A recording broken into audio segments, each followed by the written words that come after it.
ठीक है, सिर्फ एक इंट्रोडक्शन दी थी आपको कि वेक्टर्स क्या होते हैं और फोर्स क्या होता है ना। चलो तो डिटेल में देखते हैं अभी।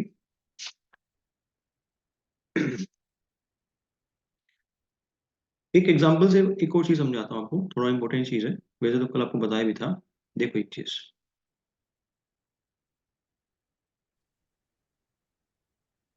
कोशिश करूंगा थोड़ा साफ लिखूं। देखो ध्यान से, लेट अस सपोज हमारे पास यहाँ पे दो पाइपलाइन है। ठीक है, इस वाली पाइपलाइन में जो डिस्चार्ज है दैट इज 50 यूनिट्स। इस वाली पाइपलाइन में जो डिस्चार्ज है दैट इज 60 यूनिट्स। ठीक है, उसके बाद जब तुम इस पाइपलाइन को कंबाइन करोगे तो इस वाली थर्ड पाइपलाइन में कितना डिस्चार्ज आएगा? इसमें आएगा Q2 है, तो Q3 विल बी 10 ये बताया था। चलो देखो इसी को कंटिन्यू करते हैं। सेम पाइपलाइन है, ध्यान से देखो। इसके अंदर जो डिस्चार्ज है, जिसका भी माइक ऑन है प्लीज माइक ऑफ कर लो। ठीक देखो, इसके अंदर कितना डिस्चार्ज है? Q2 60। इस बार जो पाइप आ रही है उसका एंगल डिफरेंट है। लेट अस सपोज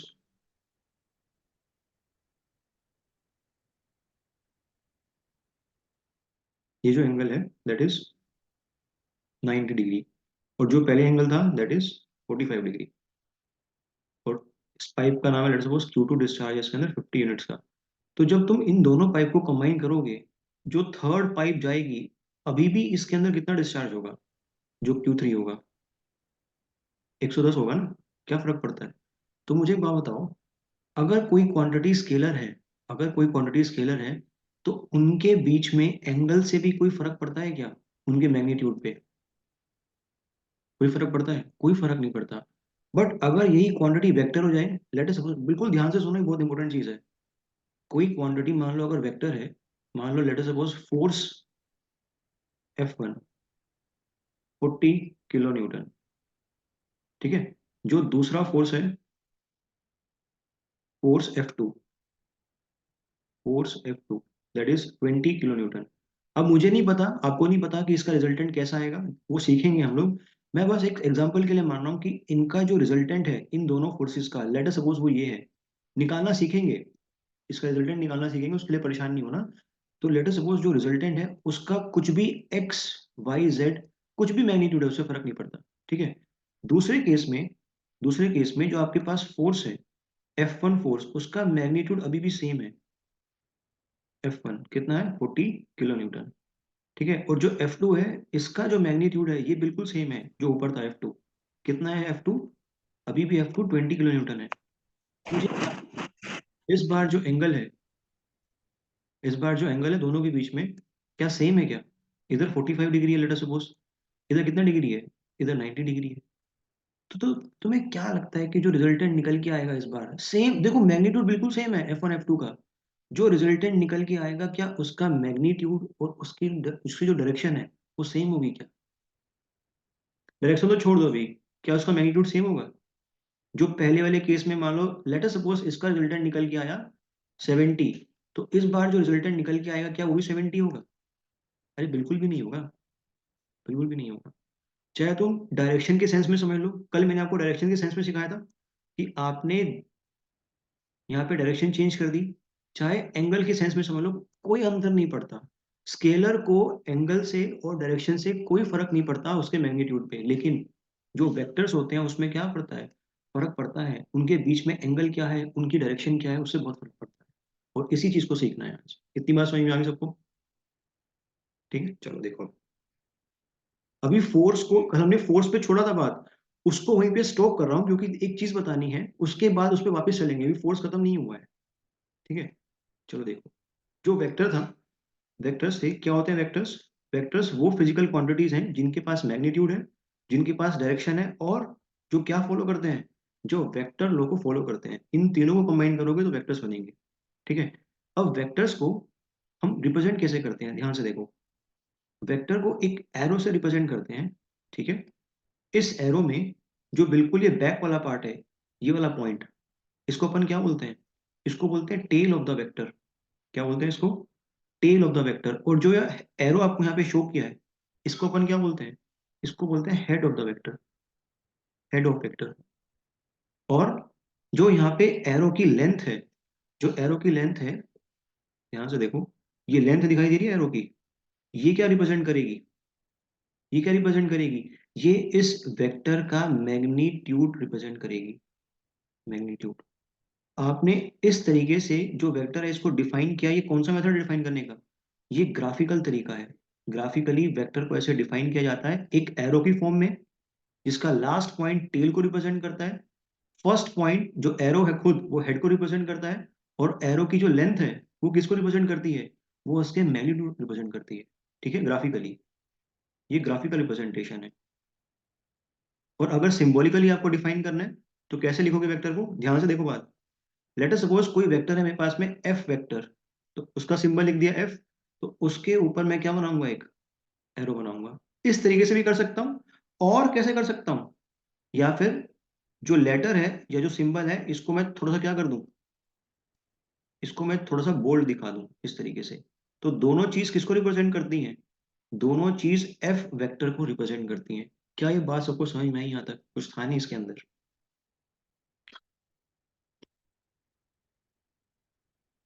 नोट करो फटाफट इसको, इसमें कोई पॉइंट किसी को समझ में नहीं आया अगर।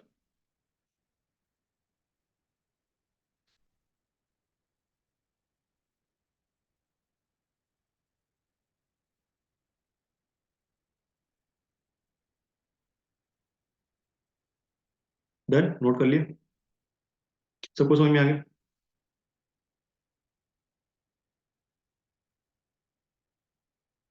चलो आगे। ऊपर वाला भी नोट कर लिया था ये वाला? चलो ठीक है। देखो नेक्स्ट पॉइंट क्या है। नेक्स्ट पॉइंट इसी में पार्ट है, दैट इज इक्वल वेक्टर्स। बहुत सिंपल है, कुछ भी नहीं है इसमें यार। Equal vectors. लेकिन क्या है कि कभी कभी हम, जो हमने 11 12 में पढ़ा होता है, वो हमारे दिमाग से स्लिप हो जाता है, तो फिर बहुत परेशानी आती है। क्या होते हैं इक्वल वेक्टर्स? चलो एक चीज बताओ, देखो ध्यान से देखो। लेट अस सपोज आपके सामने एक वेक्टर है, ठीक है, और आपके सामने एक और वेक्टर है। अब आपको एक बात तो समझ में आ गई, ग्राफिकली वेक्टर को कैसे रिप्रेजेंट करते हैं, समझ में आ गया ना? ग्राफिकली वेक्टर को कैसे रिप्रेजेंट करते हैं समझ में आ गया। अगर दोनों वेक्टर की लेंथ बराबर है, इसका मतलब क्या है? दोनों के मैग्नीट्यूड सेम है। और एक बात जरा देखना, क्या दोनों के डायरेक्शन भी सेम है क्या? अब सर हम डायरेक्शन कैसे देखें, हमें कैसे पता सेम है कि नहीं? डायरेक्शन देखने के लिए एक रेफरेंस ले लो। कैसे लोगे रेफरेंस? देखो, अगर मान लो मैं हॉरिजॉन्टल से इसका रेफरेंस लूं, चेक करो जरा ध्यान से। अगर मैं हॉरिजॉन्टल से इन दोनों वेक्टर्स का रेफरेंस लूं, ये एंगल थीटा और ये एंगल थीटा, अगर दोनों एंगल थीटा सेम है, थीटा 1 और थीटा 2 बराबर है अगर, तो मैं बोल सकता हूँ दोनों की डायरेक्शन सेम है। बोल सकता हूँ। तो ऐसे वेक्टर्स, अब ध्यान से बस समझो, ऐसे वेक्टर्स जिनका मैग्नीट्यूड सेम हो और जिनकी डायरेक्शन सेम हो, क्या बोल दोगे उनको? उनको इक्वल वेक्टर्स बोल दोगे। ये बात क्लियर सबको? क्या ये सबको बात क्लियर है? और इक्वल वेक्टर्स का जो इफेक्ट होगा वो किसी भी बॉडी पे, वो क्या होगा? इक्वल वेक्टर्स का जो इफेक्ट किसी भी बॉडी पे ये ए वेक्टर देगा, वही इफेक्ट उस बॉडी पे क्या देगा? ये बी वेक्टर देगा। Is it clear? और हम लोग किस बॉडी की बात कर रहे हैं इस चैप्टर के अंदर, इस सब्जेक्ट के अंदर? रिजिड बॉडी, उसको ध्यान रखना बात। चलो देखो, एक सवाल पूछता हूँ आपसे। आपके सामने दो वेक्टर्स हैं। This is vector P and this is vector Q. This is vector Q. मैंने आपको इंफॉर्मेशन दी कि दोनों की जो एरो की लेंथ है वो सेम है, तो क्या दोनों वेक्टर बराबर है? क्या मैं इसको इक्वल वेक्टर बोल सकता हूँ? क्यों, क्या दिक्कत है? दिक्कत क्या है? रीजन क्या है? इनकी जो डायरेक्शन है वो अलग अलग है। अब कुछ को बात समझ में नहीं आई। डायरेक्शन अलग होने से इफेक्ट क्या हो जाएगा? डायरेक्शन अलग होने से इफेक्ट क्या हो जाएगा? डिफरेंट हो जाएगा। कैसे? चेक करते हैं जरा, जरा चेक करते हैं, देखो ध्यान से। सुमित समझ में नहीं आया? आप देखो ध्यान से देखो। मान लो एक बॉडी आपके पास में है, सुनो ध्यान से, देखते रहना, ठीक है। ये मान लो एक फोर्स है F1, ठीक है। एक और फोर्स है जिसका मैग्नीट्यूड बिल्कुल सेम है, बट ये देखो, ये एक दूसरा फोर्स है F2। F1 और F2 का जो मैग्नीट्यूड है, जो आप लेंथ से देख रहे हो, वो सेम है, बट दोनों का एंगल अलग है, दोनों की डायरेक्शन अलग है। तो ये इक्वल वेक्टर्स नहीं हो सकते। क्यों नहीं हो सकते? क्योंकि इनके कारण जो इफेक्ट आएगा वो डिफरेंट होना चाहिए। अब देखते हैं। F1 के कारण क्या सिर्फ बॉडी आगे मूव करेगी? सिर्फ और सिर्फ F1 के कारण सिर्फ और सिर्फ बॉडी आगे मूव करेगी। बट F2 के कारण, अगर तुम F2 के कंपोनेंट लोगे, मैं सिखाऊंगा आपको कंपोनेंट क्या होते हैं। ये देखो, F2 के अगर मैं दो कंपोनेंट लूंगा इस तरीके से, तो F2 के कारण बॉडी आगे तो जाएगी फॉरवर्ड डायरेक्शन में, साथ ही साथ कहाँ जाएगी? वो नीचे भी जाएगी। F2 के अगर मैं कंपोनेंट लूंगा, ये पहला कंपोनेंट F2 का और ये दूसरा कंपोनेंट, सिखाऊंगा अभी इसको बोलते हैं क्या है कंपोनेंट लेने को, टर्म टर्म यूज करते हैं बेसिकली एक। तो जब मैं F2 के कंपोनेंट लूंगा, एक कंपोनेंट इस तरीके से निकल के आएगा और एक इस तरीके से। तो फर्स्ट कंपोनेंट है, जो जो फर्स्ट कंपोनेंट है वो बॉडी को नीचे लेके आएगा, और जो F2 का सेकंड कंपोनेंट है वो बॉडी को कहाँ लेके जाएगा? वो फॉरवर्ड लेके जाएगा। तो क्या F2 और F1 का इफेक्ट सेम है क्या इस बॉडी के ऊपर? क्या F2 का और F1 का इफेक्ट सेम है? तो अगर इफेक्ट सेम नहीं है, तो क्या ये इक्वल वेक्टर हुए? भले ही इनका मैग्नीट्यूड सेम है, नहीं हुए। इतनी बात सबको क्लियर है? सबको इतनी बात क्लियर है? चलो, तो इक्वल वेक्टर्स कौन से वेक्टर्स हो जाएंगे? वो वेक्टर्स जिनका मैग्नीट्यूड और डायरेक्शन दोनों क्या हो? सेम हो। बोलो। those vectors having same magnitude and direction.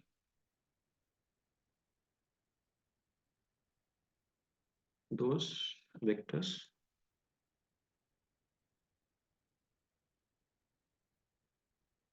having same magnitude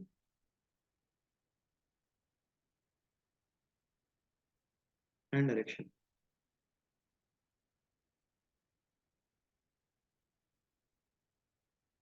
No problem.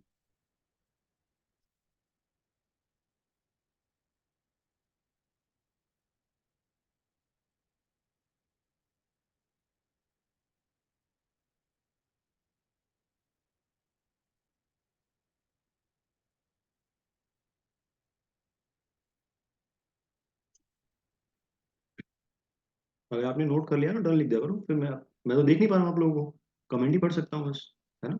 Done. सबने लिख लिया?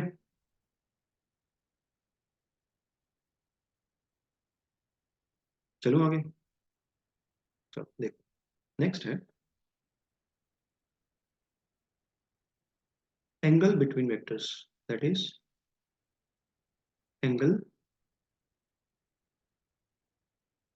Between vectors. बहुत इंटरेस्टिंग टॉपिक है, एक क्वेश्चन आता है इसमें से, ध्यान रखना। Angle between vectors. देखो, ध्यान से सुनो। आपके पास दो वेक्टर है, वेक्टर ए, ठीक है, और एक वेक्टर है, वेक्टर बी। सुनते रहना, अभी लिखना नहीं है, सुनो पहले। This is vector B. कैसे रिप्रेजेंट करते हैं, कैसे, चलो वो मैं अपने सिग्निफिकेंस कैसे कर रहा हूँ देखो। तो एंगल कैसे दो वेक्टर्स के बीच में लेंगे, बहुत इंपॉर्टेंट पॉइंट है। देखो, जहां पे भी जहां पे भी दोनों वेक्टर्स मिल रहे हैं, क्या मैं बोल सकता हूँ पॉइंट नंबर ओ पे दोनों वेक्टर्स मिल रहे हैं, vector A and vector B? बोल सकता हूँ ये चीज? पॉइंट ओ से जो वेक्टर बी है वो अवे है या towards point A? Point O है। पॉइंट ओ से जो वेक्टर बी है वो अवे है या उसकी तरफ है? अवे है। लेकिन वेक्टर ए क्या है? वेक्टर ए क्या है? वेक्टर ए टुवर्ड्स पॉइंट ए है। तो जब भी हम एंगल बिटवीन द वेक्टर्स की बात करेंगे, किसी भी पॉइंट के about, let us suppose O point के अबाउट, तो मैं क्या करूंगा? मैं हमेशा दोनों वेक्टर्स को अवे दिखाऊंगा। बी तो ऑलरेडी अवे है, बी तो ऑलरेडी अवे है, मुझे ए को क्या करना है? मुझे ए को भी अवे करना है। मैं क्या कर सकता हूँ? ध्यान से देखो बात, अब बहुत इंटरेस्टिंग चीज है, देखो। अगर मैं ए को अगर मैं ए को उठा के यहां लेके आऊं, क्या मैंने इसकी लेंथ चेंज करी? क्या मैंने इसकी लेंथ चेंज करी? क्या मैंने ए की डायरेक्शन चेंज करी? क्या मैंने इसकी लेंथ चेंज करी? क्या मैंने इसकी डायरेक्शन चेंज करी? तो ए और ए डैश कैसे वेक्टर हैं? ए और ए डैश कैसे वेक्टर हैं? इक्वल वेक्टर हैं।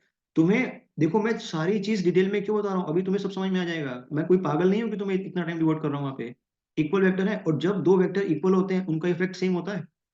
सो can I replace this A dash with A? कोई फर्क पड़ेगा? कोई फर्क नहीं पड़ेगा, और मेरे लिए एनालिसिस करना आसान पड़ जाएगा। अरे नमूनों, बात समझो, देखो, जो वेक्टर ए है और जो वेक्टर ए डैश है, उन दोनों की लेंथ बराबर है एरो की, तो मैग्नीट्यूड सेम है, दोनों की डायरेक्शन सेम है, कोई दिक्कत है? तो A dash, this A dash and this A, क्या दोनों इक्वल वेक्टर्स हैं? और अगर इक्वल वेक्टर्स हैं तो उनका इफेक्ट सेम आएगा किसी भी बॉडी पे, अगर मैं इनको एक्ट कराऊंगा तो। अरे हाँ या ना? अब मुझे बताओ, अगर मैं ए डैश ले रहा हूं तो ए हटा दूं, कोई दिक्कत किसी को? कोई दिक्कत? अब मुझे एंगल निकालना है दोनों वेक्टर्स के बीच में। क्या अब इस पॉइंट से जहां पे वेक्टर ज्वाइन कर रहे थे, क्या दोनों वेक्टर्स अवे हैं? अरे हाँ या ना? दोनों वेक्टर्स अवे हैं। तो जो ये एंगल अब बनेगा इनके बीच में, यही क्या होता है? दिस इज नोन एज क्या? Angle between these two vectors. क्या ये बात सबको समझ में आई अच्छे तरीके से? क्या वो चीज समझ में आ गई कि इक्वल वेक्टर आपको क्यों समझाया?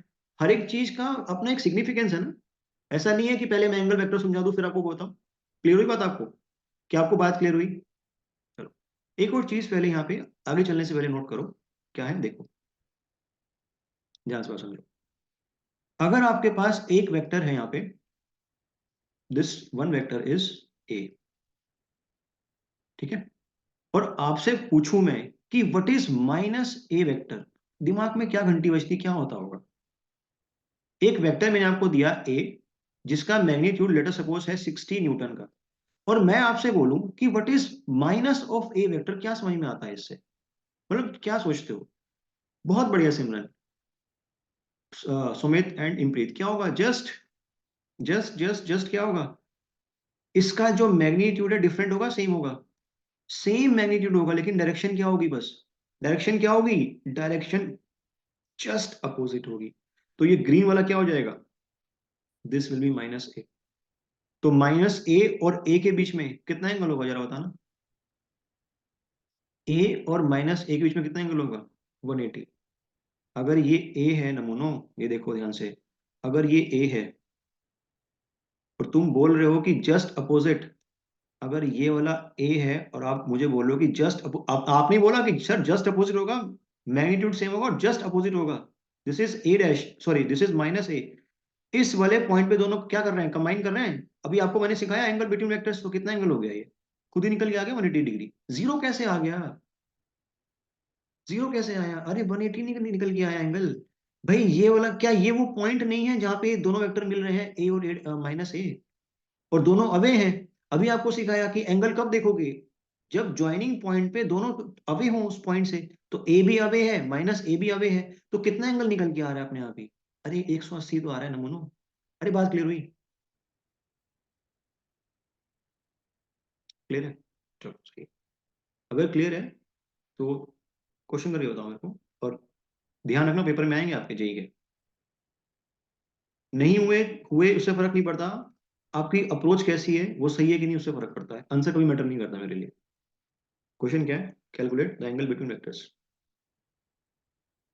कैलकुलेट द, और मैं जिससे पूछूंगा वो बताएगा।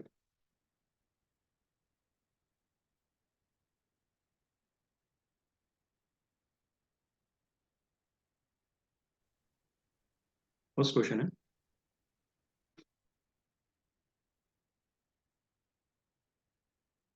This is vector B. सबको मजे आ रहे हैं? कोई बोर तो नहीं हो रहा है क्लास में? मुझे बता देना यार ईमानदारी से। I am trying my best कि आपको ये सब्जेक्ट बिल्कुल एकदम जीरो से समझ में आए, कभी घबराहट ना हो आपको इसमें।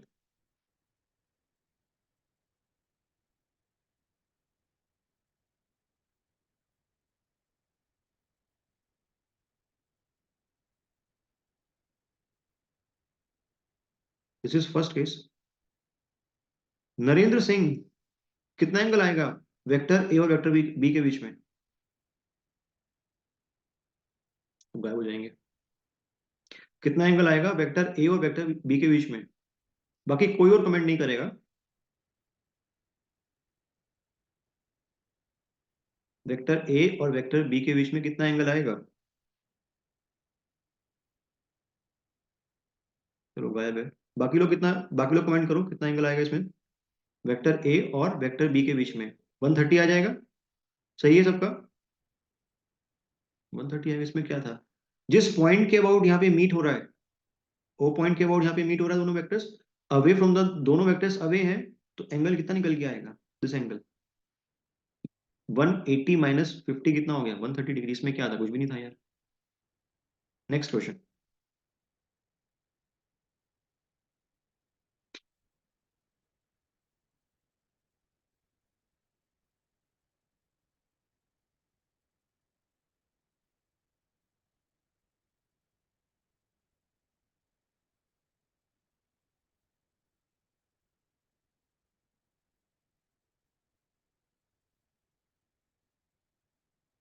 एंगल बिटवीन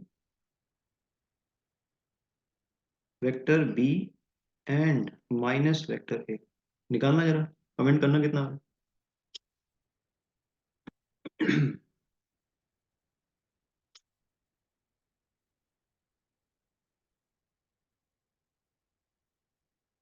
कर पाओगे?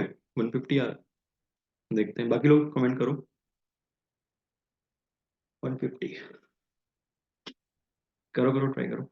कुछ नहीं है इसमें, मुझे एक बात बताओ, अगर आपको ए दे रखा है तो I can simply write minus है, कोई दिक्कत ही नहीं है, जस्ट अपोजिट, उसी पॉइंट के अबाउट, इसी पॉइंट के अबाउट जस्ट अपोजिट क्या ले लेंगे हम लोग? माइनस ए ले लेंगे, कोई फर्क ही नहीं पड़ता। सेम लेंथ का एरो बनाएंगे, ये आ गया आपके पास माइनस ए, ये आपका पॉइंट था। तो किसके बीच में एंगल चाहिए? माइनस ए के बीच में एंगल चाहिए और बी के बीच में। क्या अब इस पॉइंट से बी भी अवे है? बिल्कुल अवे है। इस पॉइंट से माइनस ए भी अवे है? बिल्कुल अवे है। तो ये एंगल कितना आ जाएगा? कितना आ जाएगा? 180, लीनियर पेयर है, माइनस 30 कितना हो गया? 150 डिग्री। कोई परेशानी, कोई दिक्कत किसी को यहाँ तक? मेरे ख्याल से मजा आ रहा होगा यार, सब समझ में आ रहा होगा सबको, है ना? ये तो मेरे को ऐसा लग रहा है 10th क्लास के बच्चों को पढ़ा रहा हूँ मैं यार।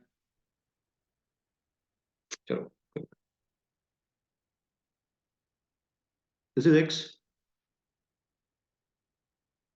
This is vector A, this is x. Last question है, फिर आगे चलते हैं, जस्ट टू मेक श्योर कि तुम्हें कुछ पल्ले पड़ भी रहा है या नहीं पड़ रहा। This is vector P, this is 30 degree, this 50 degree,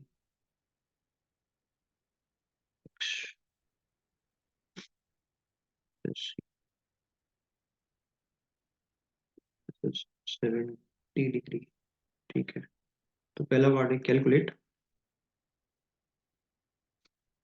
angle between vector A and vector B, vector B and vector C, और vector A and minus vector C. करोगे ट्राई? लास्ट क्वेश्चन है, फिर आगे चलते हैं, बहुत हो गया एंगल का। निकालो भाई।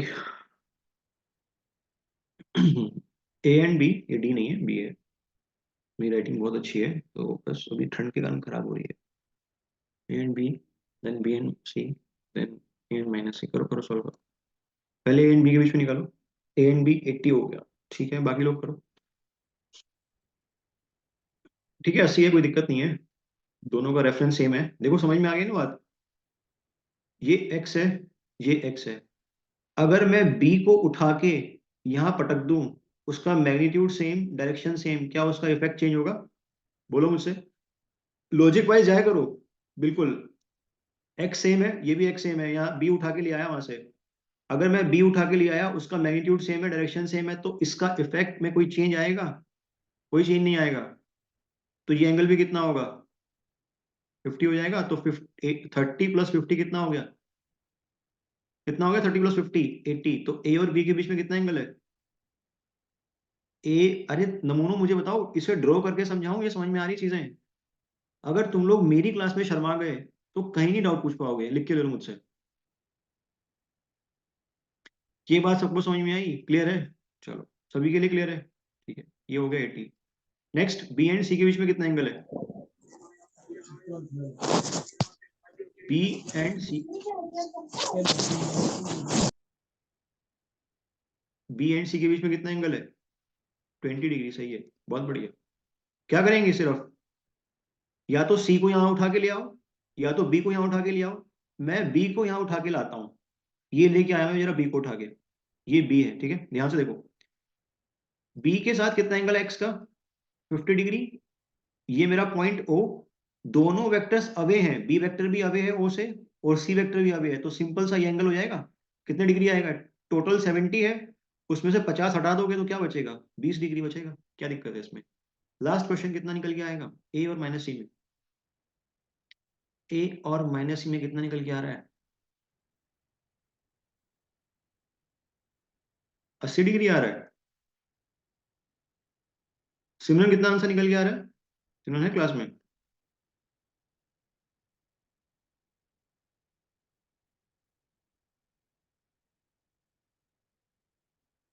आसमा का तो कुछ ज्यादा ही आ गया, 110, 70। पता नहीं, जितना मेरे को ध्यान है कि शायद 360 टोटल एंगल होता है। हो सकता है कि मैंने गलत पढ़ लिया बचपन में। तो देखो, सबसे पहले क्या ड्रॉ करोगे?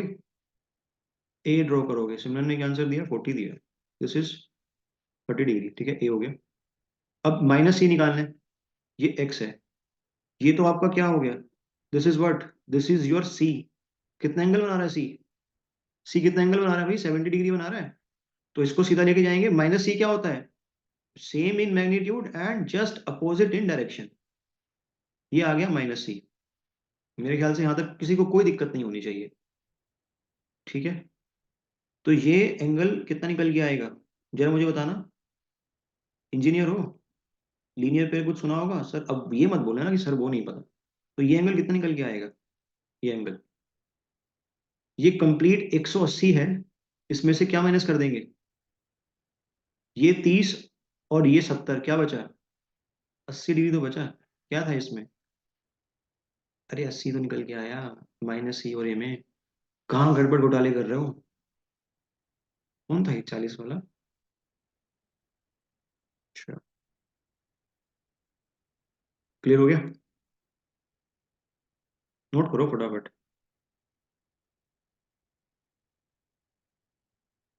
फटाफट, ये कॉन्सेप्ट क्लियर है एंगल वाला सबको? कईयों को लग रहा होगा सर ये क्या चल रहा है क्लास में, है ना, ऐसा लग रहा होगा ना सर क्या क्या पढ़ाते रहते हैं। कोई बात नहीं, सब समझ में आ जाएगा। नोट करो फटाफट से।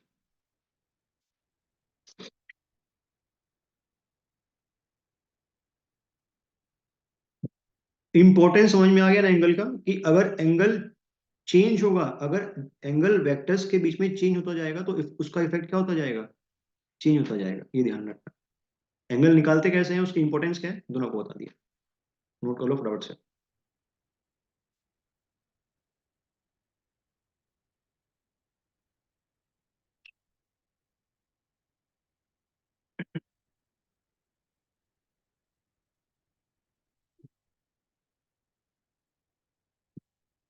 डन लिख देना, नोट कर लो, तो बैठना नहीं है सर, अपने दोनों हाथ जेब में डाल के बैठे, ठंड हो रही है।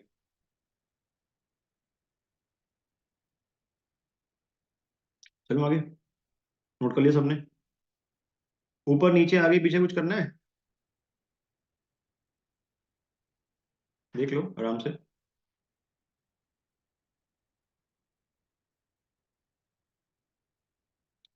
अरे सब गूंगे हो गए हो क्या? हो गया है?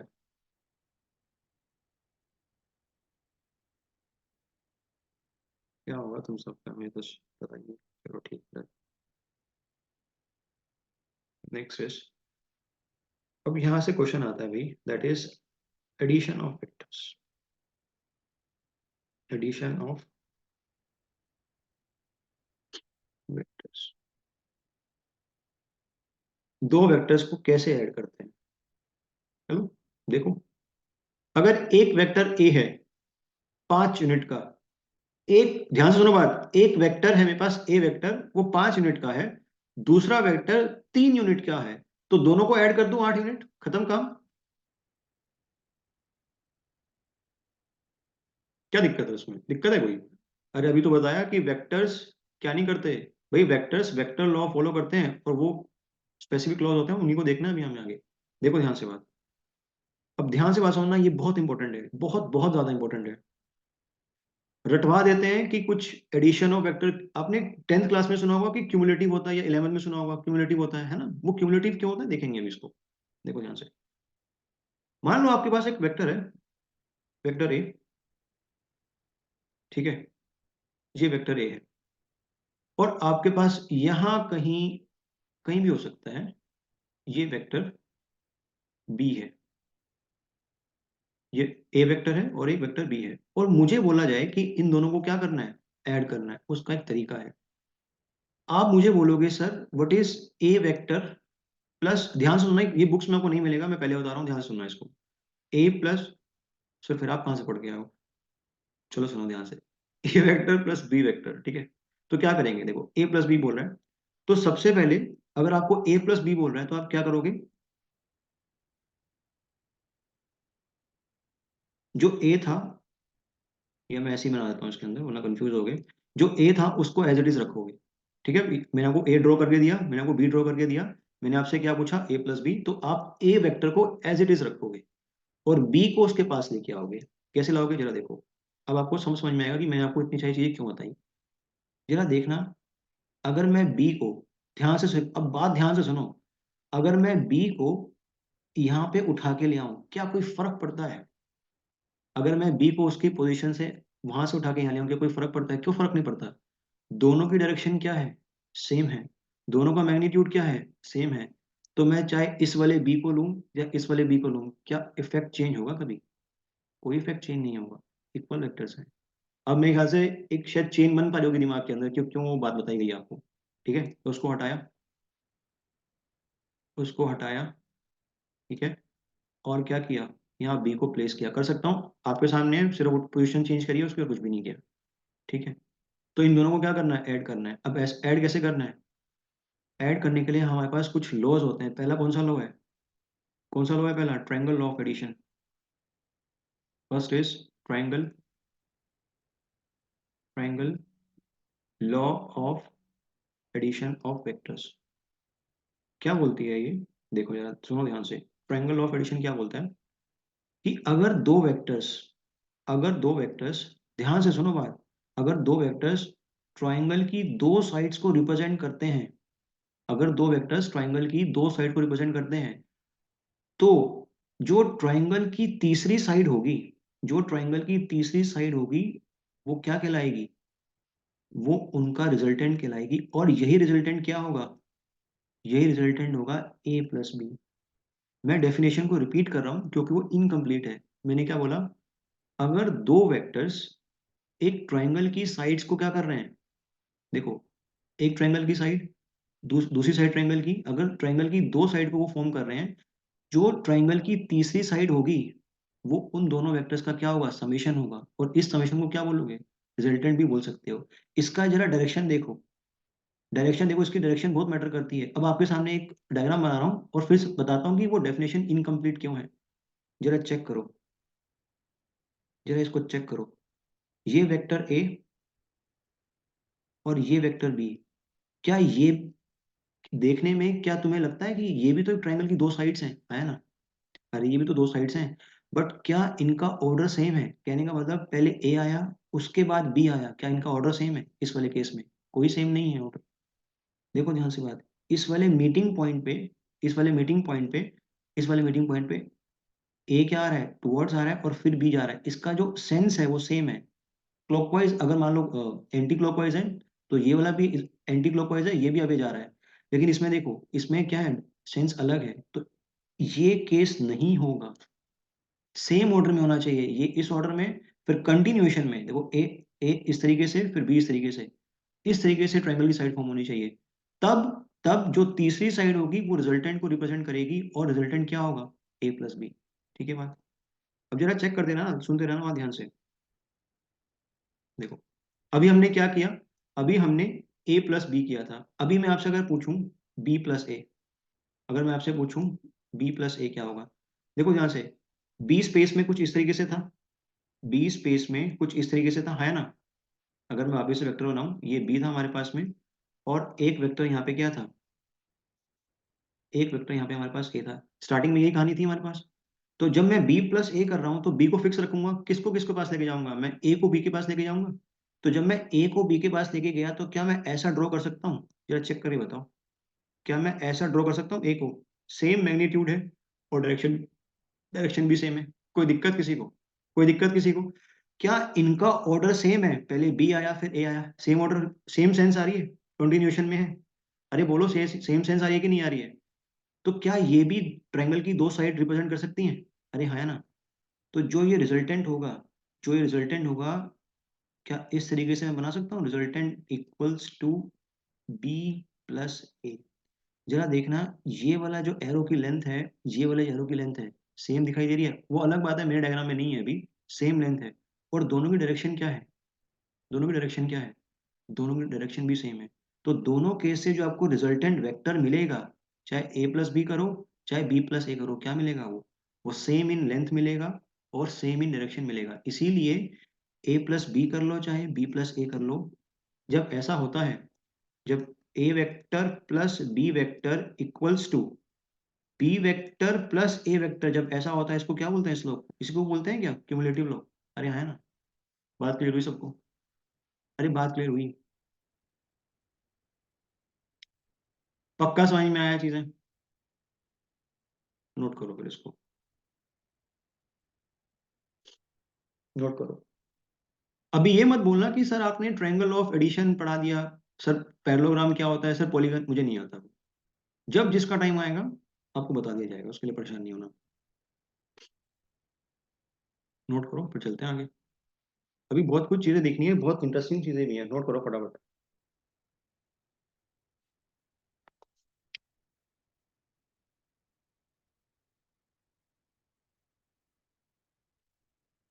Done, done. चलो देखो, अब यहाँ पे आओ। सर ये बात तो बचपन से पढ़ते आए हैं सर, कि दो वेक्टर को ट्रायंगल ऑफ एडिशन से ऐड कर देते हैं, बचपन से पढ़ते आए हैं। सर ऐड करते क्यों हैं, कभी ये सोचा आपने? सर ए प्लस बी, ये तो सर हमने हर जगह डायग्राम देखा हुआ है। मास्टर आता है, यहाँ पे ए बनाता है, यहाँ बी बनाता है, और बोलता है कि सर रिजल्टेंट है और ए प्लस बी खत्म कहानी। ये तो हर जगह देखा होगा। तो फिर हम सर आपके पास क्यों आए पढ़ने के लिए? ये तो हम भी पढ़ लेते। अरे एक बात बताओ मेरे को, देखो ध्यान से बात सुनो। जो इफेक्ट, अब बिल्कुल ध्यान से समझना बात, जो इफेक्ट आपको ए इंडिविजुअली देगा, जो इफेक्ट आपको किसी भी बॉडी पे ये बी देगा, वही सेम इफेक्ट, वही सेम इफेक्ट आपको कौन दे रहा होगा? अरे बोलो, वही सेम इफेक्ट आपको आर दे रहा होगा। सही बात समझ में? तो ए का इफेक्ट और बी का इफेक्ट अलग अलग समझने से बेहतर ये नहीं है कि पहले मैं इसका रिजल्टेंट निकालूं और इसका इफेक्ट किसी बॉडी पे देख लूं। मेरा टाइम बचेगा, मेरा टाइम बचेगा। अरे क्रिकेट का मैच होता है, 11 प्लेयर खेलते हैं, क्या सारे बंदे टॉस करने जाते हैं क्या? या एक कैप्टन बना के भेजते हो, भाई जा टॉस करके? अरे हाँ, है ना? सीधी सी बात है ना? तो सबका इफेक्ट सबको एक साथ क्यों, मतलब सबका इफेक्ट इंडिविजुअली क्यों देखूं? सबको कंबाइन कर लिया, फिलहाल तो दो ही हैं, इनको कंबाइन कर लिया, इनका जो इफेक्ट है उसको स्टडी कर लिया, तो इसीलिए रिजल्टेंट लिया जाता है। इसको रिजल्टेंट बोलो, कंपोजिशन बोलो, कोई फर्क नहीं पड़ता। आपने एक टर्म सुनी होगी, अब आते हैं देखो, क्योंकि कोई लिखेगा नहीं, सुनते रहो ध्यान से। ये आपने क्या किया, इसी को अगर मैं उल्टा समझाऊं, अब सुनते रहना ध्यान से, बिल्कुल ध्यान से सुनो बात, देखो। लेट सपोज आपके पास एक वेक्टर है आर, ठीक है? ये चीज तो इतनी ज्यादा यूज होती है सिविल में कि बच्चे बहुत कंफ्यूज होते हैं, कैसे? सर इसके अगर मैं कंपोनेंट लूं, बहुत बार सुना होगा मेरे मुंह से, कंपोनेंट कंपोनेंट कंपोनेंट। सर अगर मैं इसके कंपोनेंट लूं, ये एक कंपोनेंट ले लिया, सर ये इसका एक कंपोनेंट ले लिया, अगर ये एक्स एक्सिस से एंगल थीटा बना रहा है, तो ये एंगल, ये कितना कंपोनेंट हो जाएगा? आर। क्या हो जाएगा ये, अगर ये थीटा है तो? अरे बोलो, this will be R cos theta, this will be क्या, this will be R sine theta. क्या सबको ये निकालना आता है? क्योंकि ये इंजीनियरिंग मैकेनिक्स का पार्ट नहीं है, दिस इज सिंपल ट्रिग्नोमेट्री। अगर मैं ये साइड अगर लेट सपोज ये मैं ट्रायंगल कंप्लीट कर लूं, तो जो ये साइड है निकाल सकता हूँ ना ट्रिग्नोमेट्री लगा के। अरे सबको हाँ या ना पता है कि नहीं? चलो बता देता हूँ, देखो, ये बिल्कुल ही बेसिक हो जाएगा। ओ ए बी, आपको आर पता है, आपको ये थीटा पता है, मुझे ये साइड निकालनी है। तो what is cos theta? Cos theta क्या होगा? बचपन में पढ़े थे, cos थीटा क्या होता है? Base by hypotenuse. इस ट्राइंगल में बेस क्या है? बेस ए बी है, base will be A B, और हाइपोटेन्यूज क्या है? AO है। तो ए बी तो मुझे निकालना ही है, ए बी तो मुझे निकालना ही है। AO क्या होता है? अरे AO क्या है? आर ही तो है AO। जो आर वेक्टर है, इसका जो मैग्नीट्यूड है वही तो है AO। तो कितना आ जाएगा AB? AB विल बी क्या? R cos theta. सिमिलरली मैं निकाल सकता हूँ आर साइन थीटा, ये साइड। अरे नमूनों, एक बात बताओ जरा, ये वाला और जो ये वाला है, मैं क्या बोलता था जब मैं तुम्हें सॉन्ग पढ़ाता था, चाहे तुम यहाँ ले लो चाहे तुम यहाँ ले लो, उसका रीजन समझ में आया? दोनों की लेंथ बराबर है, दोनों की डायरेक्शन बराबर है, दोनों इक्वल वेक्टर है, दोनों का इफेक्ट सेम है, तो क्या फर्क पड़ता है? मेरे ख्याल से अभी समझ में आ गया होगा आज ये, कि मैं चिल्ला चिल्ला के बोलता था यहाँ ले लो साइड, चाहे यहाँ ले लो, दोनों की डायरेक्शन सेम है, दोनों का एंगल, दोनों का मैग्नीट्यूड सेम है, तो इफेक्ट सेम आएगा ना किसी भी बॉडी पे, इक्वल वेक्टर से क्या फर्क पड़ता है? क्लियर हुई बात सबको? तो जब आप एक वेक्टर को उसके कंपोनेंट्स में ब्रेक करते हो, जब आप एक वेक्टर को उसके कंपोनेंट्स में ब्रेक करते हो, इसको बोलते क्या है? इसको बोलते, कोई मुझे बताएगा इसको क्या बोलते हैं? जब हम एक वेक्टर को उसके कंपोनेंट्स में ब्रेक करते हैं, कोई भी बताएगा मेरे को? कोई भी मुझे बताएगा? किसी को पता है? ये सुनो, बासित, इम्प्रीत, सिमरन, आसमा, HP, SCD। भाई माँ बाप ने बहुत अच्छा नाम रखा हुआ है यार। HP, ये क्या लिखा हुआ है? क्या बोलते हैं इसको? नाम सुना? रेजोल्यूशन। बहुत बढ़िया, किसने बताया? आसमा ने बताया। पहला रेजोल्यूशन बोलते हैं, रेजोल्यूशन। जब किसी वेक्टर्स के आप कंपोनेंट लेते हो, उस प्रोसेस को क्या बोलते हैं? रेजोल्यूशन करना। और जब दो वेक्टर्स को आप कंबाइन करके रिजल्टेंट निकाल रहे हो, इसको क्या बोलते हैं? कॉम्पोजिशन। क्या बोलते हैं इस टर्म को? Composition. Composition. Is it clear? Is it clear? इसका प्रैक्टिकल सिग्निफिकेंस बताता हूं मैं आपको, ध्यान से बात समझो। देखो, लेट अस सपोज, मैं रेजोल्यूशन का आपको प्रैक्टिकल सिग्निफिकेंस बता रहा हूं, ध्यान से सुन लो बात। लेट अस सपोज आपके पास कोई एक कैंटिलीवर बीम है, ठीक है? इस कैंटिलीवर बीम पे ये फोर्स लग रहा है, इस तरीके से ये फोर्स लग रहा है। तो अभी मैं रेजोल्यूशन टेक्निक यूज करके क्या इसके कंपोनेंट निकाल सकता हूं? इस तरीके से, ये कंपोनेंट और ये कंपोनेंट, अगर ये एंगल थीटा है तो, अगर ये एंगल थीटा है तो ये हो गया late us suppose F1 component, जो कितनी वैल्यू आएगी? F cos theta. मेरे ख्याल से आपको कोई दिक्कत नहीं आनी चाहिए यार कंपोनेंट निकालने में। और ये हो गया F2, ये कितना निकल के आएगा? F sin theta. अब एक बात बताओ, इस F को आपने ब्रेक किया दो कंपोनेंट्स के अंदर, जरा बताना क्या F sin थीटा और F cos थीटा का जो सिग्निफिकेंस है इस बॉडी पे, क्या वो सेम है क्या? जरा बताना, क्या वो सेम है? अरे नहीं सेम है। F cos थीटा का क्या सिग्निफिकेंस है इस बॉडी पे, बासित? F cos थीटा का क्या सिग्निफिकेंस है? क्या करेगा बॉडी के अंदर ये इस बॉडी के अंदर क्या करेगा?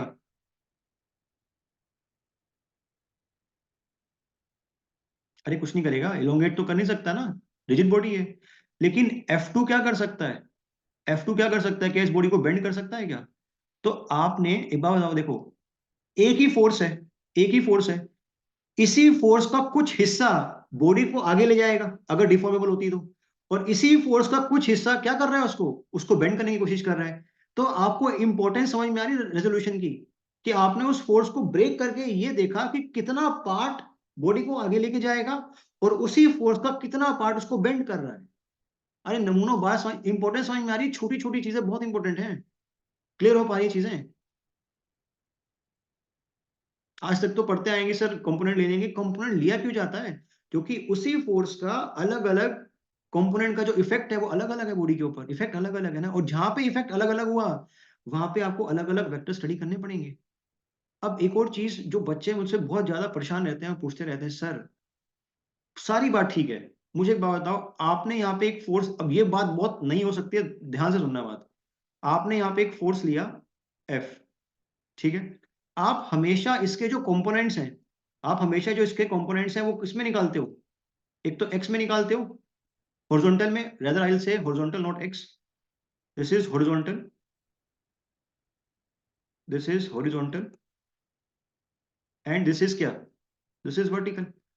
तो क्या किसी भी फोर्स के, किसी भी वेक्टर के जो कंपोनेंट्स हैं, क्या मैं हमेशा हॉरिजॉन्टल और वर्टिकल में निकालूंगा? क्या ऐसा जरूरी है क्या? ऐसा जरूरी है क्या? बताओ। कोई जरूरी नहीं है।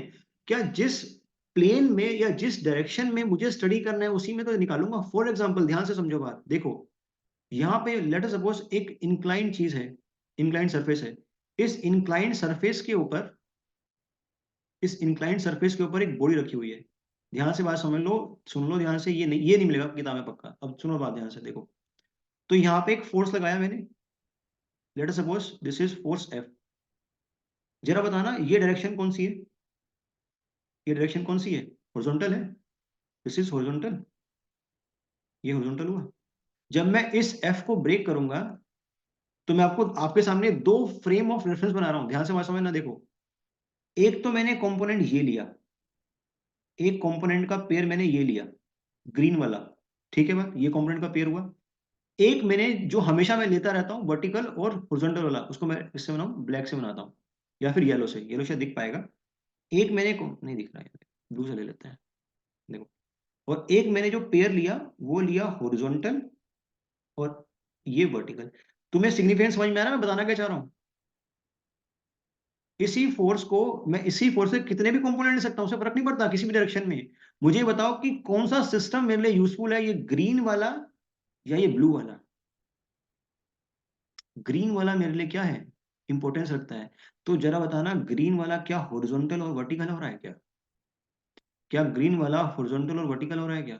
तो क्या कंपोनेंट में हमेशा हॉरिजॉन्टल और वर्टिकल लूंगा क्या? अरे बोलो। वो तो डिपेंड करेगा ना कि मुझे किस डायरेक्शन में इफेक्ट देखना है। जैसे जनरली मुझे बेंडिंग का इफेक्ट वर्टिकल में देखना है तो मैंने वर्टिकल कंपोनेंट लिया। मुझे इलोंगेशन का इफेक्ट किस में देखना है, हॉरिजॉन्टल में देखना है, तो मैंने हॉरिजॉन्टल कंपोनेंट लिया। इस वाली बॉडी के लिए क्या हॉरिजॉन्टल कंपोनेंट मैटर करता है? नहीं करता भाई। इस वाली बॉडी के लिए क्या वर्टिकल कंपोनेंट उतना मैटर करता है? नहीं करता। ये जो ग्रीन वाला सिस्टम है, ग्रीन वाला ये मैटर करता है इसके लिए। क्या तुम्हें बेसिक क्लियर हो रहा है बेटा? क्या जो मैं तुम्हें बताना चाहता हूँ जिस लेवल से, वो तुम समझ पा रहे हो? चीजें क्लियर हो, दिमाग में घुस रही हैं कुछ चीजें अच्छी? चलो सही है, नोट करो इसको, नोट करो, डायग्राम बनाओ और डन लिखो, फिर चलते हैं आगे। This will be your X, this will be your Y. X doesn't mean horizontal, X means आपकी कोई भी डायरेक्शन हो सकती है, एक्स एंड वाई कोई फर्क नहीं पड़ता उससे, जरूरी नहीं हो कि एक्स हमेशा हॉरिजॉन्टल ही होगा। वो अलग बात है, बचपन से एक्स को क्या मानते आए, हॉरिजॉन्टल मानते आए, वो अलग बात है। नोट करो।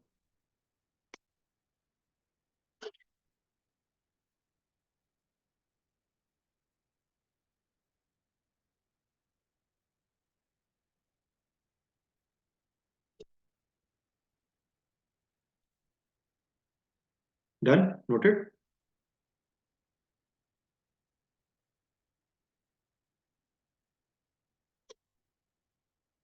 चलो आगे। डन लिखा करो, वाई से मुझे लगता है कि मैं जब पूछता हूँ समझ में आ गया तो वो कंफ्यूज होता है, तो डन लिख दिया करो। इज इट डन सबके लिए? चलो, सबने लिख लिया। नेक्स्ट इज, इसी में एक पॉइंट और हमें ऐड करना है, that is principle of, principal of transmission of forces, principal of transmission of forces. एक सवाल थ्योरेटिकल पक्का आएगा इसमें से, ध्यान रखना। Principal of transmission of forces, एक सवाल आपको इसमें से थ्योरेटिकल पक्का मिलेगा। चेक करते हैं क्या। देखो यार, कोई लिखेगा नहीं, सुनो ध्यान से।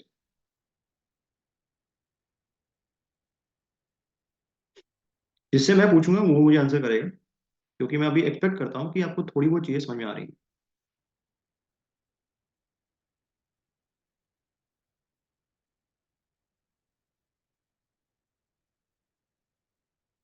एक बात बताता हूँ, अगर तुम कहीं और पढ़ रहे होते इंजीनियरिंग मैकेनिक्स, अभी तक वेक्टर खत्म हो चुका होता। वेक्टर लॉ पहला लॉ खत्म।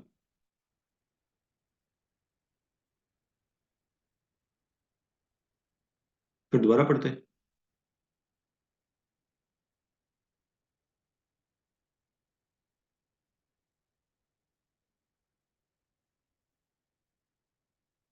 अच्छा,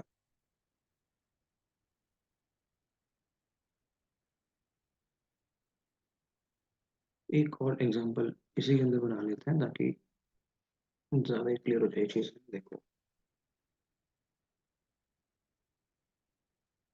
जब मैं कुछ ड्रॉ करूँ तो मेरे साथ ड्रॉ कर लिया करो, फिर बाद में टाइम बचेगा आपका, क्योंकि अभी कुछ समझा नहीं रहा हूँ ना।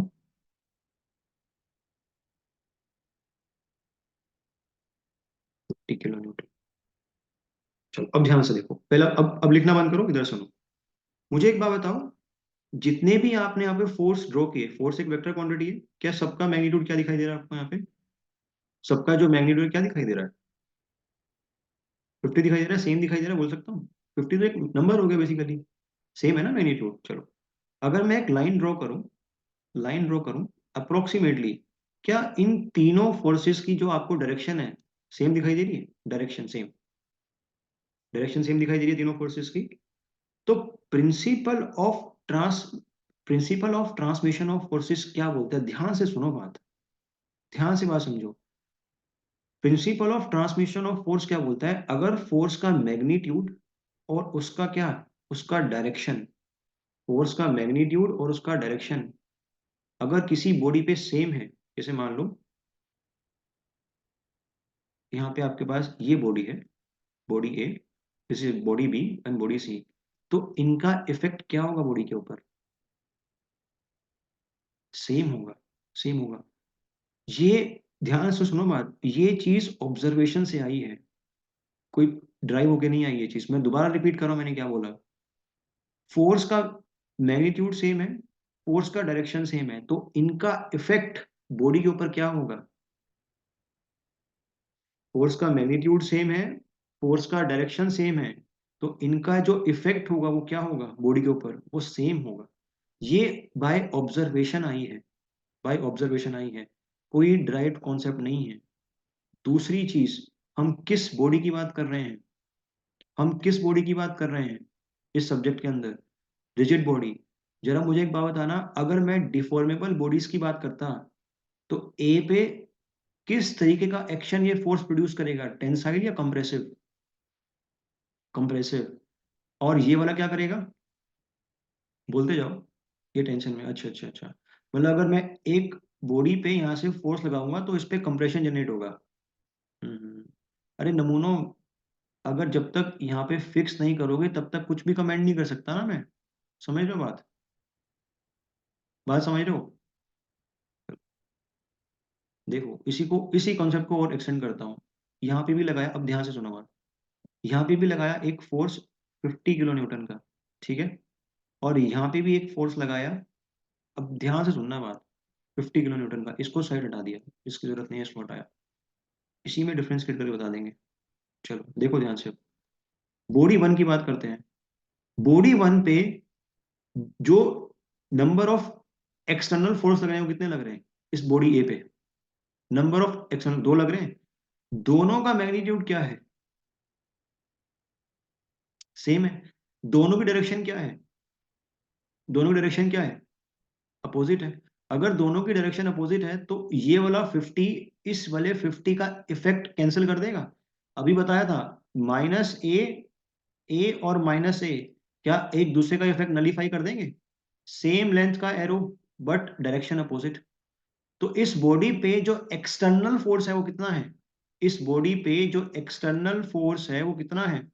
Net external force, I should rather से नेट एक्सटर्नल फोर्स कितना है? जीरो। इस वाली बॉडी पे, बॉडी बी पे नेट एक्सटर्नल फोर्स कितना है? बोलो। जीरो। लेकिन अगर मैं बात करूं डिफॉर्मेबल बॉडीज की, तो बॉडी ए पे ये वाला, ये जो कॉम्बिनेशन ऑफ फोर्सेज है क्या इफेक्ट देगा? क्या इफेक्ट देगा? अरे अब कंप्रेशन देगा इस बॉडी के अंदर। अगर ये बॉडी डिफॉर्मेबल होती और बॉडी बी के अंदर क्या मिलता? बॉडी बी के अंदर क्या मिलता? बॉडी बी के अंदर आपको क्या मिलता? टेंशन मिलता। तो क्या इंटरनल नेचर फोर्स का यहाँ पे सेम है क्या, ए के अंदर और बी के अंदर? अरे बोलो। अरे सेम है क्या? तो एक बहुत प्यारा सा क्वेश्चन आएगा, क्या, ध्यान से बात समझो, कि principal of transmission of forces is applicable, पहला ऑप्शन रिजिड बॉडी, दूसरा ऑप्शन डिफॉर्मेबल बॉडी, तीसरा option rigid plus deformable body, और चौथा ऑप्शन नन ऑफ दिस। पहली बात तो हवा ही लगेगी, कैसा सवाल आ गया ये? समझ में आ गई बात आपको? अगर ये चीज नहीं पढ़ रखी तो हवा ही नहीं लगेगी, क्या पूछना चाह रहा है? तो principle of transmission of forces सिर्फ और सिर्फ किस पे एप्लीकेबल होगा? सिर्फ और सिर्फ रिजिड बॉडीज पे एप्लीकेबल होगा, डिफॉर्मेबल बॉडीज पे, क्योंकि इंटरनल इफेक्ट क्या आएगा? चेंज हो जाएगा ना बेटा। ए बॉडी के अंदर क्या निकल के आ रहा है? कंप्रेशन निकल के आ रहा है, नेट फोर्स तो अभी भी जीरो है। बी बॉडी के अंदर टेंशन निकल के आ रहा है, नेट फोर्स तो अभी भी जीरो है। अगर ये दोनों बॉडी रिजिड होती, अगर ये दोनों बॉडी रिजिड है तो क्या तुम इलोंगेशन की कभी बात करोगे, स्ट्रेन की या स्ट्रेस की? तो क्या कभी मैं बोलूंगा कि ए कंप्रेशन के अंदर है? अगर मैं ए को रिजिड मानता हूं, मैं एलोंगेशन की बात नहीं करता, तो क्या कभी मैं बोलूंगा, कमेंट करूंगा कि ए के अंदर कंप्रेशन आएगा? नहीं करूंगा ना। और अगर मैं बी बॉडी को रिजिड मानता हूं और उसमें जो इलोंगेशन है उसको नेग्लेक्ट करता हूं, तो क्या कभी बोलूंगा बी के अंदर टेंशन आएगा? तो क्या मैं बोल सकता हूँ दोनों के अंदर जो नेट इफेक्ट है वो जीरो है, सिर्फ और सिर्फ एक्सटर्नल फोर्स के कारण? बात समझ में आ रही है कि नहीं आ रही बात समझ में आप लोगों को? अरे बात समझ में आई। फिर principal of transmission of forces क्या बोलता है कि अगर दो फोर्सेस हैं, उनका मैग्नीट्यूड सेम है, डायरेक्शन सेम है, तो उनका इफेक्ट सेम होगा। दूसरी चीज, ये सिर्फ और सिर्फ किस पे एप्लीकेबल होगा? ये सिर्फ और सिर्फ रिजिड बॉडी पे एप्लीकेबल होगा। Is it clear to everyone? Is it clear to everyone? अच्छे से? तो नोट में एक पॉइंट लिख सकते हैं।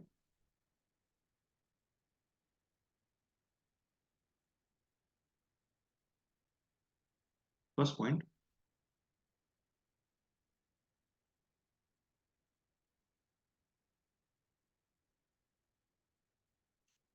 रिजल्ट ऑफ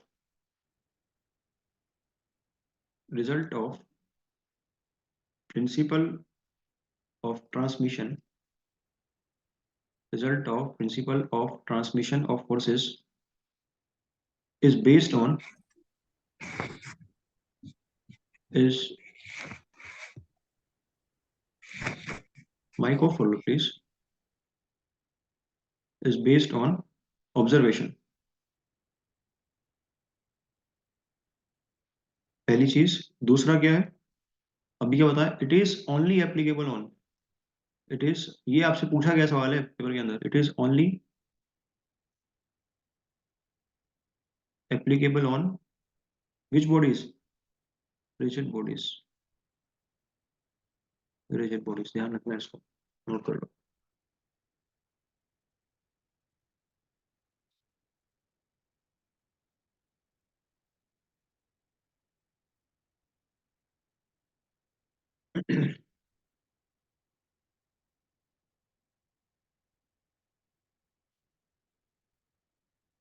अगर नोट कर लिया तो डन लिख सकते हो, फिर आगे चलेंगे।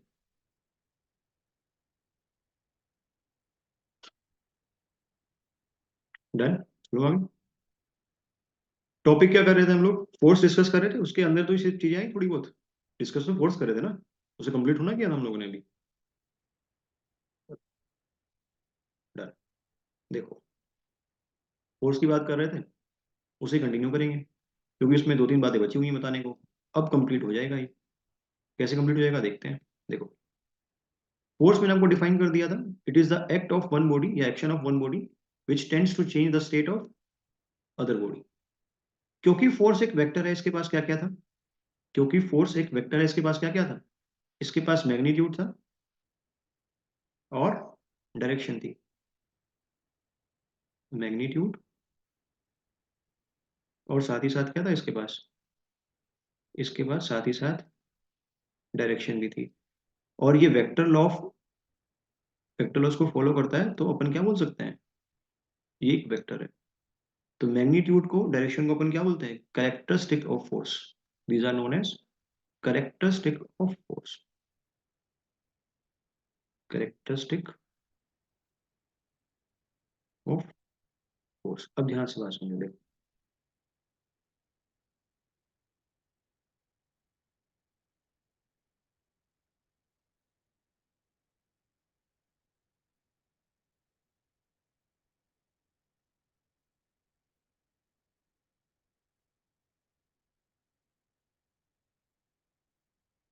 कुछ लोग कल पॉइंट ऑफ एप्लीकेशन की बात कर रहे थे, मैंने आपको कहा था थोड़ा रुक जाओ, वो भी आ जाएगा, वो आ चुका है अब।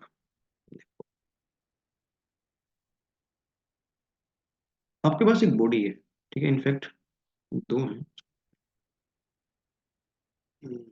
सेम बॉडीज हैं, देखो।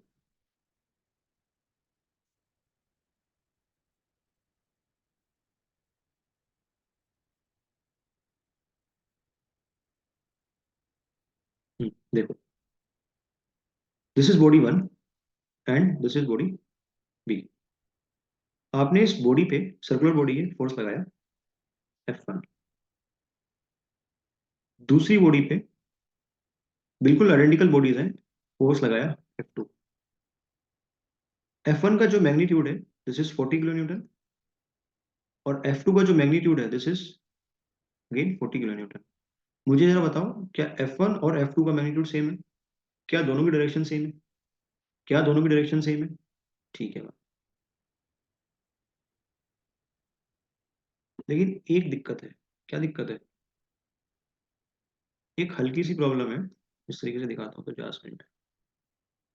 दोनों बॉडीज आइडेंटिकल हैं, दोनों फोर्सेस की डायरेक्शन सेम है, दोनों फोर्सेस की डायरेक्शन सेम है, लेकिन दोनों फोर्सेस का जो पॉइंट ऑफ एप्लीकेशन है, दोनों फोर्सेस का जो पॉइंट ऑफ एप्लीकेशन है वो क्या सेम है क्या बॉडीज के ऊपर? नहीं सेम है। तो फोर्सेस के साथ एक चीज और एक्स्ट्रा निकल के आती है क्या? देखो ऐसा देखो बात समझो। ये कल चीज वेक्टर में आपको इसलिए नहीं बताई क्योंकि वेलोसिटी को डिफाइन करने के लिए क्या पॉइंट ऑफ एप्लीकेशन चाहिए मेरे को? सिर्फ डायरेक्शन और मैग्नीट्यूड से काम चल जाएगा। डिस्प्लेसमेंट को डिफाइन करने के लिए मैग्नीट्यूड और डायरेक्शन से काम चल जाएगा। बट फोर्स के साथ दिक्कत है। सिर्फ मैग्नीट्यूड और डायरेक्शन से काम नहीं चल रहा है। तो अपन ने क्या देखा कि अगर फोर्स का, जिस बॉडी पे आप फोर्स लगा रहे हो, अगर उसका पॉइंट ऑफ एप्लीकेशन अलग है तो उसके इफेक्ट अलग निकल के आते हैं। कैसे? जरा देखो, जरा देखो। फर्स्ट केस में फर्स्ट केस में जब आप इस रोलिंग बॉडी के ऊपर इसके सेंटर पे फोर्स लगा रहे हो तो क्या ये रोटेट करेगी या स्ट्रेट जाएगी, स्किड करेगी? जरा बताना मेरे को। ये स्ट्रेट जाएगी। क्या ये सर्कुलर मोशन शो करेगी मेरे को? जरा बताना यहाँ पे। सीधे जाएगी भाई ये। लेकिन दूसरे केस में जब आप पॉइंट ऑफ एप्लीकेशन इसके सर्कमफ्रेंस पे लगाओगे तब क्या ये बॉडी सीधे जाने के साथ साथ रोटेट भी करेगी? अब सीधे तो आगे तो जाएगी लेकिन अब रोटेट भी करेगी। तो क्या सेम फोर्स का मैग्नीट्यूड, उसकी direction same, but point of application अलग करने से इफेक्ट में कुछ चेंज आया? अरे हाँ, है ना? तो तुम्हें नहीं लगता कि इन दोनों करेक्टरिस्टिक के अलावा फोर्स के पास एक करेक्टरिस्टिक और होनी चाहिए डिफाइन करने के लिए उसको? तो तीसरी करेक्टरिस्टिक कौन सी होती है? That is point of application. Point of application एक बहुत मस्त बात बताता हूँ। अगर जिन लोगों को थोड़ा बहुत भी स्ट्रेस पता है ना, तो स्ट्रेस के पास भी क्या होता है? मैग्नीट्यूड होता है। स्ट्रेस के पास भी क्या होती है? डायरेक्शन होती है। लेकिन स्ट्रेस के पास पॉइंट ऑफ एप्लीकेशन नहीं होता, इसकी जगह क्या होता है वहां पे? प्लेन ऑफ एप्लीकेशन होता है। नोट्स खोलना सोन पे जाके मिल जाएगा वहां पे।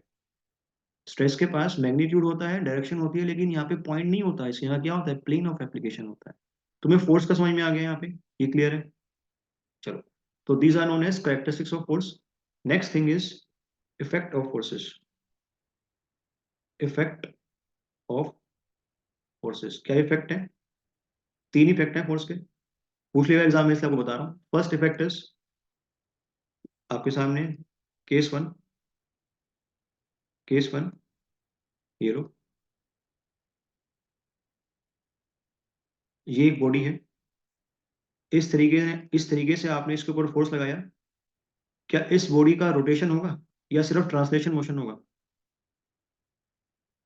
सिर्फ और सिर्फ ट्रांसलेशन मोशन होगा। तो केस 1 कैसा इफेक्ट आ जाएगा? कौन सा इफेक्ट आ जाएगा? सिर्फ और सिर्फ translation motion. Translation motion. Case 1 में ट्रांसलेशन मोशन। कोई प्रैक्टिकल एग्जांपल देना ट्रांसलेशन मोशन का मुझे। कोई प्रैक्टिकल एग्जांपल। अरे बहुत सारे एग्जांपल है प्रैक्टिकल।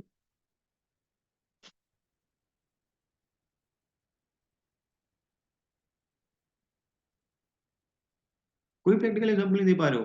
किसी फर्नीचर को पुश कर रहे हो तो क्या हो रहा है? Pushing a block. किसी बेड में, घर में शिफ्टिंग करते हो, फर्नीचर वगैरह की शिफ्टिंग करते हो, फोर्स लगाते हो तो क्या फर्नीचर रोटेट होता है क्या? उसका स्ट्रेट लाइन मोशन ही तो हो रहा है। अरे हाँ, है ना? दूसरा केस देखो जरा। दूसरा केस देखो। दूसरे केस में आपके पास एक डोर है, ठीक है? डोर यहाँ से हिंज है, जो रोटेशन शो करेगा, यह हिंज है, ठीक है? यहाँ पे डोर का हैंडल है। यहाँ पे डोर का हैंडल है, तुम यहाँ पे फोर्स लगा रहे हो इस हैंडल पे। क्या ये door straight line motion show करता है या रोटेशन शो करता है? क्या ये door straight line motion show करेगा या सिर्फ रोटेशन शो करेगा? अरे सिर्फ और सिर्फ रोटेशन शो करेगा। अब सर ये सिर्फ और सिर्फ रोटेशन क्यों शो करता है? जब भी इसका पॉइंट ऑफ रोटेशन, ध्यान से बात समझना, अगर इसका पॉइंट ऑफ रोटेशन फिक्स है तो इसमें कोई ट्रांसलेशन मोशन नहीं आएगा। Is it clear? क्या ये हिंज क्या ये हिंज अपनी पोजीशन स्पेस के साथ चेंज कर रहे हैं विद टाइम? क्या ए बी सी 1 घंटे बाद डोर उठ के आगे चला जाएगा? तो जो हिंजिस की पोजीशन है वो क्या है? फिक्स है। और अगर फिक्स और अगर फिक्स पॉइंट के अबाउट रोटेशन दोगे तो सिर्फ कौन सा मोशन होगा? सिर्फ और सिर्फ रोटेशनल मोशन होगा बस। आई बात समझ में सबको? तो सेकंड केस में क्या आ जाएगा? सेकंड केस में क्या आएगा? Case two, rotational motion. Rotational motion. हमें ये बहुत ज्यादा डिटेल में डिस्कस करने हैं, सिर्फ आपको एक ब्रीफ बता रहा हूँ क्योंकि फोर्स कंप्लीट हो जाएगा यहाँ पे हमारे पास। नेक्स्ट क्या हो जाएगा? तुम खुद ही बता दो, केस थ्री क्या होगा? जिसमें ट्रांसलेशन भी हो रही होगी और जिसमें क्या हो रही होगी? जिसमें रोटेशन भी हो रही होगी। ऐसे मोशन को क्या बोलते हैं? नाम सुना होगा, जनरल मोशन। जनरल मोशन, जिसमें ट्रांसलेशन भी होता है और जिसमें रोटेशन भी होता है। अच्छा, सिर्फ और सिर्फ रोटेशनल मोशन का मुझे एक एग्जांपल और देना, ये तो बहुत देसी सा एग्जांपल हो गया। गाड़ी चलाई है, जो गाड़ी का स्टीयरिंग होता है उसका सेंटर फिक्स होता है, टाइम के साथ चेंज हो रहा है? फिक्स है ना? कार का जो स्टीयरिंग व्हील है वो तो फिक्स है ना, तो उसका जो मोशन है सिर्फ रोटेशनल मोशन है वो। व्हील व्हील एग्जांपल नहीं हुआ उसका। अरे नमूनो, अगर व्हील घूम रहा है, देखो बात समझो, ये गाड़ी का पहिया है, this is centre of the wheel. तो टाइम के साथ क्या गाड़ी वहीं खड़ी रहती है, या ये पॉइंट कुछ टाइम बाद यहाँ पे शिफ्ट हो जाएगा? देखो व्हील क्या कर रहा है, व्हील रोटेट भी कर रहा है अपने एक्सिस के अबाउट, और साथ ही साथ वो ट्रांसलेशन मोशन भी शो कर रहा है। अब ये ट्रांसलेशन मोशन क्यों आ रहा है? जिस पॉइंट के अबाउट व्हील घूम रहा है, क्या वो टाइम के साथ फिक्स है क्या? फिक्स नहीं है ना भाई। जब गाड़ी आगे जाती है तो टायर आगे जा रहा है, तो टायर के अंदर जो पॉइंट लगा हुआ है क्या वो फिक्स है? क्या वो फिक्स नहीं है? और जब भी रोटेशन हो रही है, और जिस पॉइंट के अबाउट रोटेशन हो रही है, अगर वो फिक्स नहीं है, तो रोटेशन के साथ साथ आपको क्या मिलेगा? आपको ट्रांसलेशन मोशन भी मिलेगा, और ऐसे मोशन को क्या बोलते हैं? जनरल मोशन बोलते हैं। मैं रिपीट कर रहा हूं, अगर रोटेशन किसी ऐसे पॉइंट के अबाउट हो रही है जिसकी पोजीशन फिक्स नहीं है, तो सिर्फ रोटेशनल मोशन नहीं मिलेगा, उसके साथ साथ क्या मिलेगा? ट्रांसलेशन मोशन भी मिलेगा, और ऐसे मोशन को क्या बोलते हैं? जनरल मोशन बोलते हैं। अरे क्या इसकी पोजीशन चेंज हुई थी जिसके ओर रोटेशन हो रहा है? तो सिर्फ और सिर्फ कैसा मोशन मिला? रोटेशनल मोशन मिला। क्या इस ब्लॉक के अंदर कोई रोटेशन हो रहा है? सिर्फ और सिर्फ क्या हो रहा है? ट्रांसलेशन। इस व्हील के अंदर क्या क्या हो रहा है? ये रोटेट भी कर रहा है और ये आगे भी जा रहा है। आई बात समझ में? पॉइंट ऑफ रोटेशन फिक्स नहीं है इस केस में।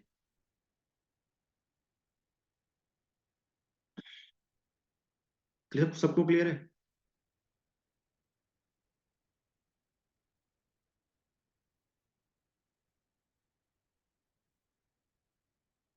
चलो बाकी कल करते हैं फिर, ठीक है? काफी है या और करना है बताओ? प्लैनेट्स, बिल्कुल बोल सकते हो प्लैनेट्स, कोई दिक्कत नहीं है। पॉइंट ऑफ रोटेशन फिक्स हो गया उनका सर। उनका मोशन कैसा है? रोटेशनल मोशन है। ठीक है एवरीवन, तो गुड नाइट। भी और पढ़ना है क्या, मुझे बताओ? काफी है? इसी को हजम करो मेरे ख्याल से। अरे कुछ बोलते ही नहीं है तुम लोग, कुछ बोलते क्यों नहीं हो, मुझे समझ में नहीं आता। पहली बार पढ़ रहे हो क्या? क्या मैं तुम्हारे लिए नया चेहरा हूँ? अच्छा सुनो, ओके, कुछ बच्चे नहीं भी हैं। हाँ भाई, कुछ को लिए नया भी हूँ, चलो ठीक है ठीक है।